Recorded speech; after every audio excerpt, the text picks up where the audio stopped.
Hi, welcome back to my tutorial. In the last video, we started an application called Invoice Management App. What we accomplished in the last video is we structure our folder and project for a clean architecture. And then in this video, what we're going to do is we will create our domain layer, and then we will also implement a simple audit to track who created the record and who modified that record. So let's start.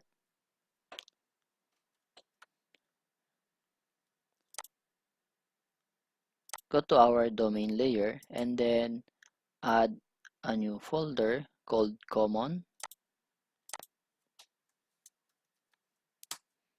In the common folder, we will add our base entity. We will call this audit entity, and then all entity that need the functionality for audit will inherit this base entity, the audit entity. So let's add our class.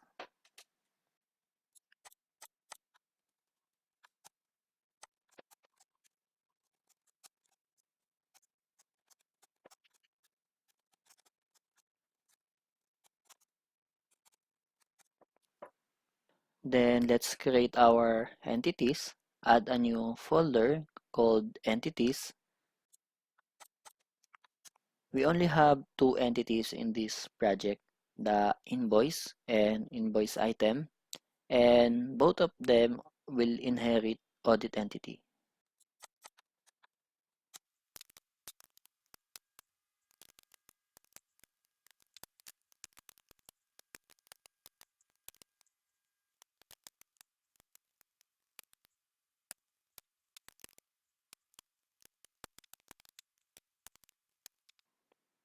This is our invoice class. This should be from.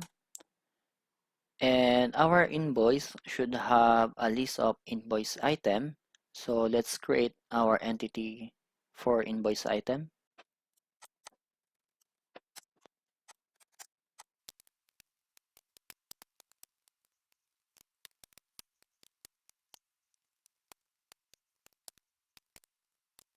Then in our invoice, let's add a list of invoice item.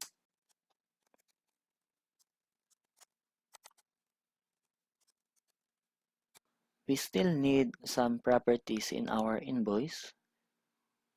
In the discount and tax, we should be able to put discount using flat rate or percentage, same as the tax. To identify whether the discount or tax are using flat rate or percentage, let's use an enum.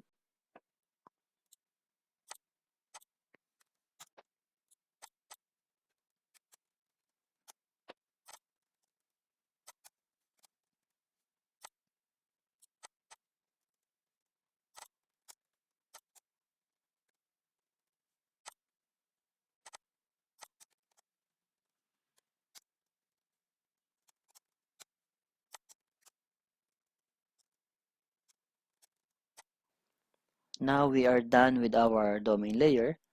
Let's go to our application layer. In our application layer, we will create the interface for our application DB context. So we need the entity framework here. Using NuGet Package Manager, we can install the entity framework.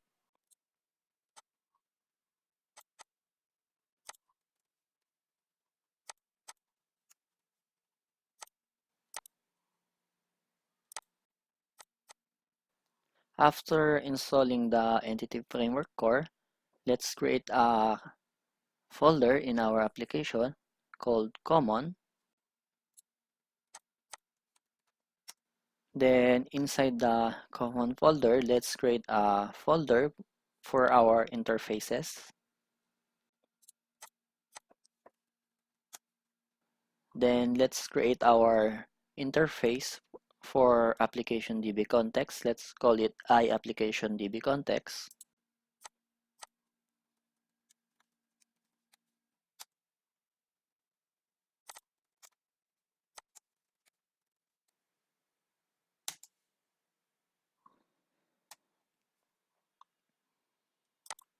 To access the invoice in our domain layer, we need to add a reference of domain layer in our application.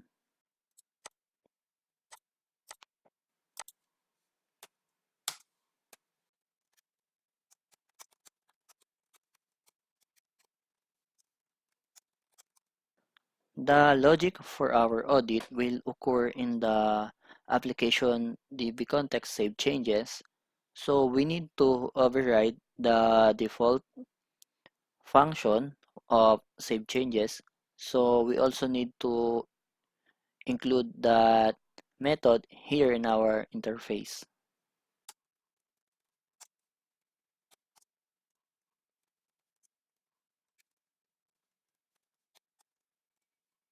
We need a service to get the current login user.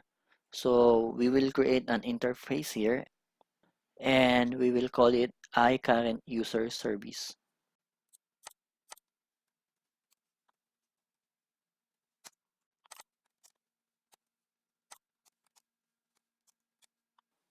Let's build the project. Now we will implement our iApplicationDB context in ApplicationDB context. Go to infrastructure and add a reference to our application layer.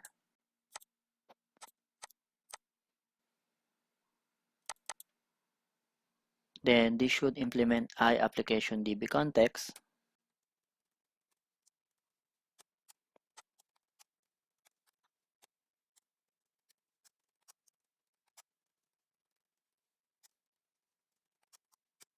Then let's override the save changes async.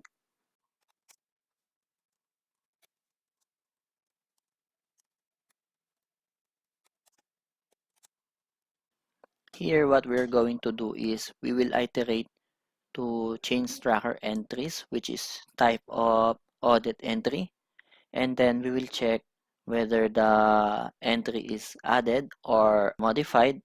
If it is added, we will assign the value for created by and created, and if it is modified, then we will assign the value for last modified by and last modified.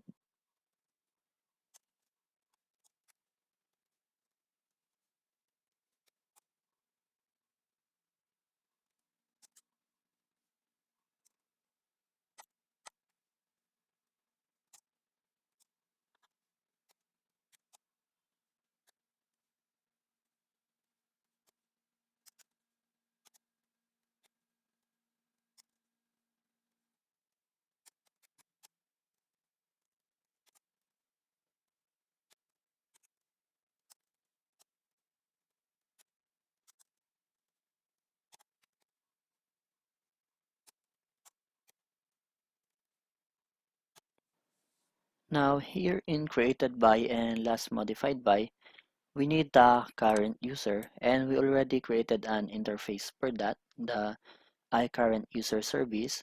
So we will inject it here in our application DB context.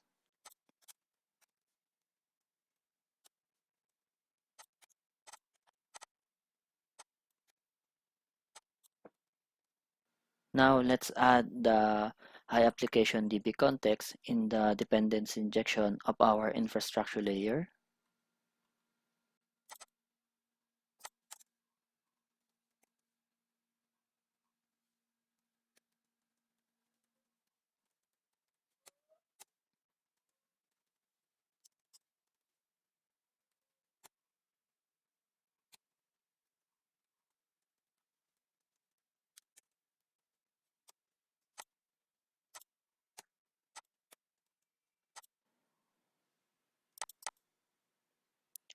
Then for iCurrentUserService, we will use the HTTP context to get the current user using the claims.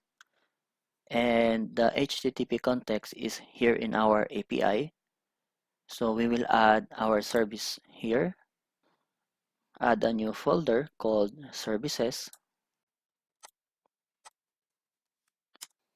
then add a class called current user service.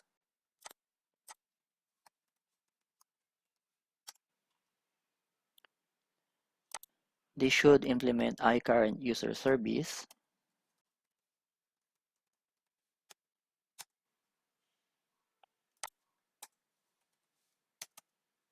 We need the HTTP context assessor here to get our claims and find our user.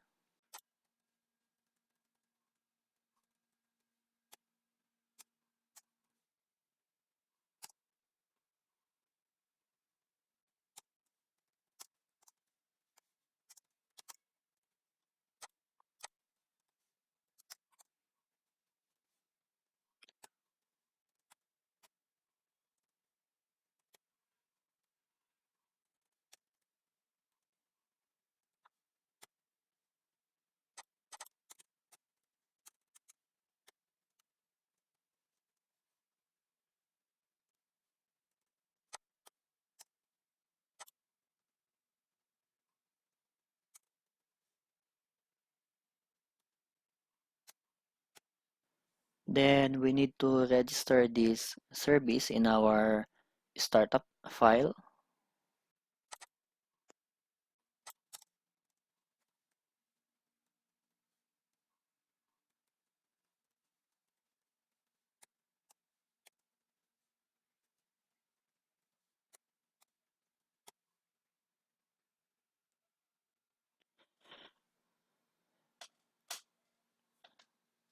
So let's build our project.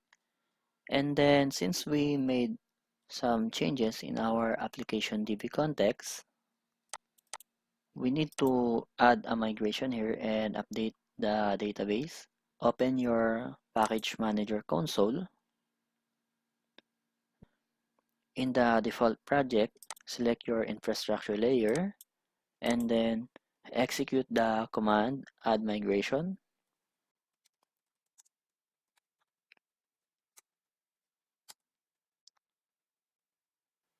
Then update the database. Now whenever we call the save changes and then the entity is a type of audit entity, it will assign the properties for our created by, created, last modified by, and last modified. In the next video, we will use these entities to create an API. We will use Mediate R in our API and Fluent Validation to handle the validation of our model.